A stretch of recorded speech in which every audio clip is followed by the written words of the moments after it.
This is the fourth and final podcast that takes you through an actual answer to question one from the mock examination. The first three, Arthur, then Callum, then James, we've covered in previous podcasts. This one is Jonathan's answer, which scored a borderline low A, high B, which was 16 out of 20. So there's the source in front of you, the diary entry of Colonel Vontayer, and of course the question at the bottom. And remember, it's got two lines of inquiry about it, or in it. The first is the reasons for Germany's defeat, and the second, the problems facing Germany in October 1980. The question also tells you very precisely you need to do three things. You need to answer the question, one, by referencing the source, by making inferences, two, by applying precise additional knowledge that is not in the source, and three, by considering the information given to you about the source, about where the source came from. And in particular, and I've really pointed this out in the previous podcasts, key part to doing well in this question is to reference the language of the mark scheme. So, in other words, use the vocabulary in your answer to really show the examiner that you are hitting level 4 and level 5. So, using words such as infer, evidence, corroborate, validate, and so on and so forth. I've highlighted that as strengths in the previous answers. Topic sentences are key. Structure is key. You don't necessarily need to do a mechanical answer in which you do all of those three things in that order. I think we picked up yesterday that creative approaches. James's approach was very effective. He started off by looking at provenance first, and breaking that into two paragraphs: strengths, weaknesses. Then he went to the own source, strengths, weaknesses, and he didn't actually do a bolt-on own knowledge. He integrated own knowledge into those 4 paragraphs, which worked very, very well. Arthur's and Callum's approaches were slightly different, as is Jonathan's. Okay, so there's no sort of like right, correct approach to how you structure it, as long as you're addressing the mark scheme. Okay, so Jonathan's answer, let's go through the key points. Places the handwriting is a little bit difficult to read, so I'll just say I can't read that word and move on. But that in itself is a point. You need to be very careful. We all need, all of you need to be careful to make sure that your handwriting is legible. One word in one sentence, you might not then be able to understand what the sentence is saying, so the sentence is wasted. Okay, but on the whole, Jonathan's handwriting is fine. Ludendorff and Hindenburg were 2 Junker military leaders who took over the German government mid-World War I. This led them to the position of silent dictators. These silent dictators had lost the war by 1918 and had to something to the express to the rest of the government the need to ask for peace. The reasons given by Ludendorff are evident in this source. Okay, so it does what the introduction should do. It references the source in the source. It sums up the value of the source, the reasons given by Ludendorff for why Germany is having to sue for peace, and it puts it into context. It applies own knowledge to say this is what was happening at this time. Okay, and this is how the source fits in. Okay, then, again, all topic sentence is always important. Let's see where we're going with this. Vontayer argues throughout that the main reason for Germany's defeat in World War I is the so-called stab in the back theory. Very good, very punchy. Clearly what Jonathan's doing in this paragraph is sort of summing up what the key message of the source is. So unlike James's essay, which we did in the previous podcast, where James starts off by looking at the provenance, the nature of the source and the information about the source. What Jonathan's doing is he's actually taking the first aspect of the question, where the question says, answer the question with regards to the information in the source, your additional knowledge, and the information about the source. What he's doing the first bit, isn't he? He's actually talking about what is the information in the source. So von Theyer is arguing throughout that the main reason for Germany's defeat in World War One is the so-called stab in the back theory. So you've immediately got, I'm just going to change the colour because there's already blue on this from my previous marking. You've immediately got the reference to the stab in the back theory. This was the idea that Germany's defeat was due to the poison of Spartacus' socialist ideas. So he's got a quote and he's making an inference because he's developing a point from he picks out the poison of Spartacus' socialist ideas, and he's expanding upon that by talking about the stab in the back theory, explaining what that was. Theyer states that this poison had caused the troops to become unreliable and even argued that there had been a large level of desertion. If this was true, so there's that questioning approach, then it would show that, okay, so there's the inference, okay, it was the fault of radical Bolshevism, there's the own knowledge, okay, so remember with an inference you're picking a point and you're expanding upon it with own knowledge, coming from the east, again there's own knowledge. However, we know this to be untrue. Good, he turns it around, very incisive writing. That's a nice short sentence. Sometimes use a short sentence just to really knock the point home. He's challenging here, he's writing confidently. The soldiers stayed reliable until the end. Okay, so he's actually saying, look, Theyer is not telling the truth here. This is not true from my own knowledge. And then what Jonathan is doing here is he's going to develop that using own knowledge. So weaving own knowledge into it. The only mutinies that had occurred came from the Navy. So he talks about the mutiny. He doesn't mention the Kiel mutiny specifically, which came later in the month. Perhaps a missed opportunity there. But he does show knowledge of the mutiny. When the officers sent the Marines, so it explains what was happening, into a suicide mission. However, this event occurred after the speech was given. Okay, so again, that's good contextual knowledge. He's saying this is what happened afterwards. This is how the source fits in, and once the peace talks had already begun, therefore the source is not valuable in revealing the reasons for Germany's defeat in World War One. However, it does show the issues that Germany was facing. There's a key bit. However, it does show that. Okay, so I emphasised that in the previous podcast. The best answers will not just point out the weaknesses, but they will turn that around, turn it inside out, and they will say that weakness is a value because from that weakness we can learn this. So it does show the issues that Germany was facing and the beginning of the October Revolution that eventually led to the end of the Second Reich. Another inference, good linking sentence, so it's clearly making the point that in the previous paragraph I've been drawing out inferences from the source, and I'm now going to move on to another one. Another inference one can find throughout Thayer's writing is the impact of America in World War One. This can be seen, so again, very clear, he's picking up another key point from the source. This can be seen from where Theyer states that the American troops would lead to a breakthrough, grand fashion. So again, he's making inferences, so he picks on a particular aspect, a particular point made by the source, and hopefully now he will develop that using his own knowledge. This is again concatenated, which is an interesting word, I think that's what it says, but it's again varying his vocabulary, by Ludendorff's advice to ask peace from President Wilson of America.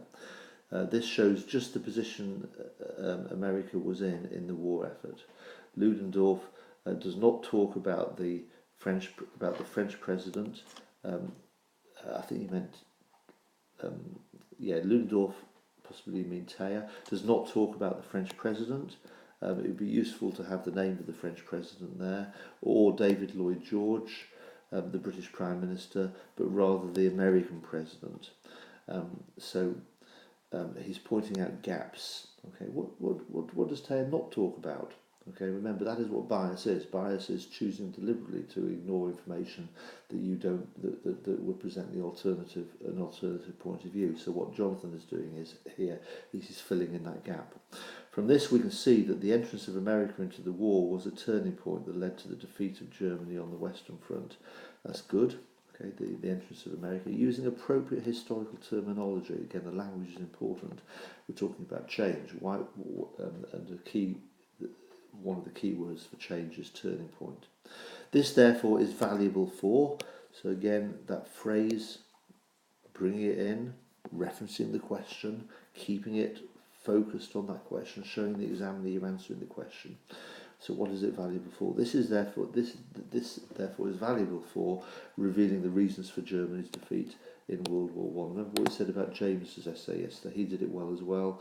The topic sentence can be brought in at the beginning of the paragraph and revisited at the end. So you're nailing that point down. So that is a useful point for understanding why Germany was defeated in World War One. However, it does not show any social issue that Germany faced at this time. A little bit vague that, okay, a little bit of own knowledge to sort of show what you meant by that one. Not just the addition of America into the war that changed the tides, okay, so good topic sentence because it relates to the previous paragraph, okay, but the loss of Germany's allies. So he's saying, look, here's another reason why Germany lost the war. So he's writing 3 paragraphs, each on a different reason why Germany lost the war. And each of these paragraphs has started off with a point that's been made in the source, and then he's developing it using his own knowledge. Teyer states that Bulgaria had already been lost, and then continues to state that Austria and Turkey would soon fall. So he picks out the relevant bits of the source. This is accurate, as Austria and Turkey did quickly pull out of the war after this speech, leaving Germany isolated. So he's developed it using own knowledge, and allyless for the remainder of the war. So it may seem an obvious point, but you make the obvious points because Austria and Turkey have pulled out. Germany is now isolated and has no allies. Further note development. This would have been a huge disadvantage for the Germans, who now faced the Western Allies forces on their own. This loss in allies, added to the entrance of the USA in the war, ultimately led to Germany's defeat. Therefore, the source is very valuable for revealing these issues. Does develop it using own knowledge. The own knowledge could be more precise. One of the points I'm making in feedback is have a look at the Richard J. Evans essay, The Defeat of 1918, which is packed full of really, really precise information about what was going wrong in 1918. Don't miss those opportunities to show that you've done additional reading and bringing in additional points. That would have strengthened that paragraph. A social issue, the source states. Okay, so now Jonathan is actually picking up on what he said at the end of the previous paragraph. So he's now developing that here. A social issue, the source states, was prevalent in Germany in October 1918, is the rise in revolutionary activity. Okay, so what Jonathan is doing now is he's moving into the second line of inquiry, the problems that Germany is facing. Possibly you could have just strengthened that a little bit, making that a little bit more explicit. Yeah, because the question does say the problems that Germany faced. So rather than say a social issue, say a social problem that Germany faced. So it's just really explicit, you're answering the terms of the question. Ludendorff first states this in his stab in the back theory of socialist, I think that's unreliable soldiers refusing to fight. Then he continues it by stating that they must not allow desertion, for the soldiers will bring revolution back to Germany. He states that this must be avoided at all cost. So he's picking out the relevant strands of the source to develop that point about the rise in revolutionary activity. Now, that's the own knowledge, the rise in revolutionary activity. He's picking out various strands, and the stab in the back theory is own knowledge. Then he's picking out various strands that show that Ludendorff is talking about that. So he's linking the source to his own knowledge. He states that this must be avoided at all cost. Ludendorff then argued was the reason for revolutionary activity in the following 6 months. Can't read that word there. However, this was not the reason for the revolutionary activity. Okay, so again, what he's doing now is he's challenging. He's writing confidently. Okay, he's doing what the question is requiring of him. He's evaluating the source, which means attaching value. Which parts of it can you trust? Which parts can you not trust? So you can't trust him on this one. Rather, the reason was that the Germans had lost a war they believed they had won. So there's the own knowledge. The reason was that the Germans had lost a war they believed they had won. However, soldier...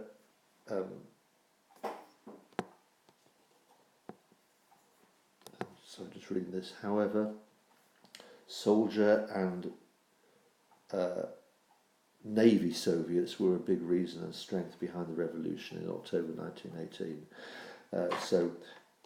Good own knowledge. He's saying, look, although Ludendorff is saying this, the real point, which he doesn't mention, is this: soldier and Navy Soviets. So he's bringing in own knowledge. They were a big reason and strength behind the revolution in October 1918. Therefore, the source is valuable in showing the social problems Germany faced in October 1918. Now, this is the point when Jonathan moves into the provenance. It shouldn't be providence. It's the provenance of the source is rather problematic. So, good topic sentence, clearly showing, look, I am referencing the terms of the question. I'm doing what the question has asked. I'm looking at the information about the source, but this gives a problem for me. As Taylor is colonel working at the top of the War Office, right next to the silent dictators, that's the reason. So again, a key part of evaluating provenance, remember, is thinking about purpose. Who is the author? What's his position? How does he fit into the story? Might this give him a reason to not tell the truth? Therefore, the source will be heavily biased. I would say it might be heavily biased. He heavily admires Ludendorff. Okay, good point. Stating that he is there's a useful quote there to back it up. So using the source as evidence. Truly handsome Germanic hero. This therefore stops him from being able to be critical. So he talks about the impact of that. Remember, never just assert bias, always develop a point about it. It stops him from being able to be critical of his hero Ludendorff, and instead laps up whatever Ludendorff states. Therefore, the source does not show. So he's developing a point about reliability and usefulness. It does not show the profound effect unlimited submarine warfare, there's own knowledge, had on the war. Okay, because he's biased, he's choosing not to talk about these things. He's not choosing to talk about mistakes that the military have made, and the idiotic policy of Ludendorff that told Mexico to invade Texas, which made the Americans join the war. So he's bringing in aspects. He doesn't specifically mention the Zimmermann telegram, but he is showing precise own knowledge there. The impact of submarine warfare. Hasn't mentioned, for example, the Lusitania. So perhaps own knowledge could have been a bit more precise, but then he's writing under the pressure of time. He can't bring in everything, and the examiner's aware of that. Neither does it state that the levels of hunger that had been caused by the British blockade. So he's really bringing own knowledge here. That's a great opportunity when you're talking about provenance. You identify bias. Bias means one-sided, therefore things are ignored. Bring own knowledge in, additional knowledge, to say what has not been ignored, what has been ignored that will basically present a more complete picture that had been caused by the British blockade. Or dissatisfaction of the German people that made revolution in 1918 such an easy fire to start. All of these reasons are left out. So again, really knocking that point home. There are gaps as they make the silent dictators look bad, and the bias, really knocking that point home, of Teyer would not allow this. This therefore makes the source less reliable and therefore less valuable to revealing the issues. Because you can't trust it, it is less valuable. That's nice, okay? People often get those words confused, or they often talk about those words as if they're the same thing. They're different. The reliability helps us understand its value. However, it does show how out of touch the German Junkers were and how divided German society was. There's that key bit. You've identified the lack of value, but you now turn it around and say, because of that lack of value, I can extract this value from it. Okay, so that's why I put good in the margin. And then Jonathan is moving into the conclusion. To conclude, the source is valuable as it reveals the issue of the entrance of the USA into the war as well as the loss of alliances. It also shows the rise in revolutionary activity that would soon break out into a full-blown revolution in October. However, the source does reveal the reasons for Germany's defeat in World War I and the problems facing Germany at this time. Introduction could be a little bit strong. It's a little bit of a list. Of sort of, it needs a little bit more of that sort of confidence. The main value is something like that. I made a point it needs to make reference to the limitations as well. Okay. So you can see my comment at the end there. Well done, a strong response. You need to make reference to the flawed decision of Ludendorff and Hindenburg to retain 1.5 million soldiers in the east, in spite of the fact that Russia had pulled out of the war, which you don't mention, a significant contribution towards Germany's defeat. Your answer also focuses a bit too much on the reasons for Germany's defeat, neglecting to some extent Germany's problems in 1918. For example, you make no really precise mention of the October reforms and Prince Max von Baden, which forms part of the immediate context of the source. Remember, a really, really sharp candidate would know that Prince Max was appointed on the 4th of October, which was 3 days after that source was written. Thus, the reason why you really do need to know your dates in A-level history. Okay, that's it. Hopefully that was useful for you. Signing out now.